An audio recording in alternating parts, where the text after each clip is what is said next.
Well, I thought I'd tell you that when you go to learning a language, you're going to run into all sorts of fun and difficulty.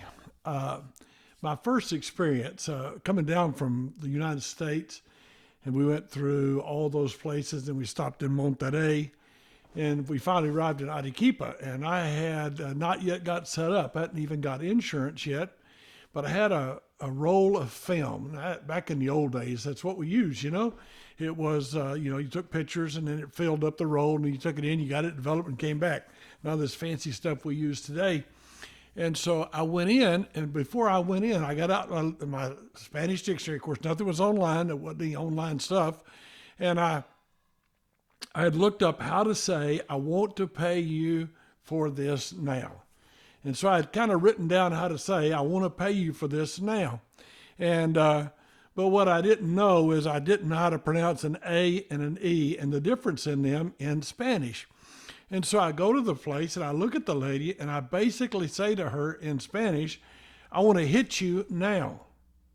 And I thought I was saying, I want to pay you now. And so she looked at me like weird and she didn't say anything. And then she looked and she said something and blah, blah, blah, blah. I didn't understand her. And then she goes, then I said, I want to hit you now.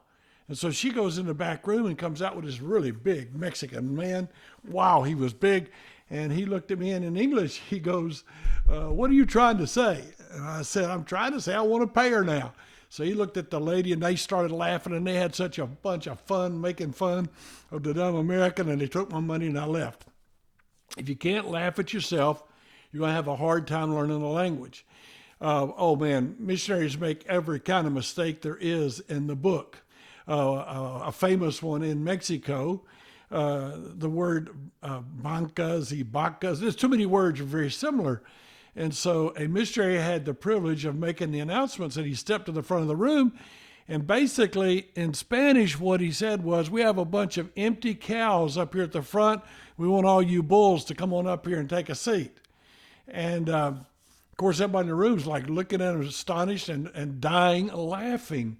Of course, he doesn't know what he said. Another lady went in to order a kilo, which is 2.2 pounds of sausages, but she asked for a kilometer, which is 0.6 tenths of a mile, and they come linked sausages, and they come linked together, and of course the people are trying to figure out it's just a hilarious mess of things. Another missionary went to the lady that helped me a lot with Spanish.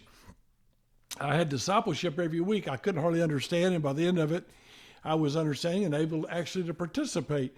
But one of the missionaries had asked her to give him a massage, and she said, I don't do that sort of thing. And what he meant was, I want you to give me a message.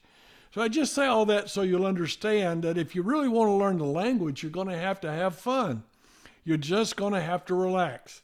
I got made fun of all the time. My best friends laughed at me. I just got off the phone with my friend from Mexico that taught me so much Spanish, but they used to have a blast just kind of laughing at my foolish things. By the way, Americans tend to do that to foreigners a little bit too. We kind of laugh at them when they have a bad accent. We make inappropriate, insulting jokes about people because they don't speak English well. So you can't expect anything else other than that. I was in Peru, and now I spoke Spanish. I did pretty well in the language. And I walked up to a tienda, to a little store, a kiosk.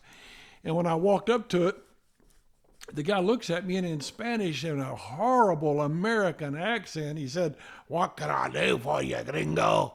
And so I was like, I said, I haven't even spoken yet. Give me a chance and find out if I can talk. And then he just started laughing. So I say all that to say, do you really want to be a missionary? You're going to have to humble yourself. You have to eat some humble pie. You have to kind of back off your high horse and back off of thinking you're somebody special and just learn how to get along.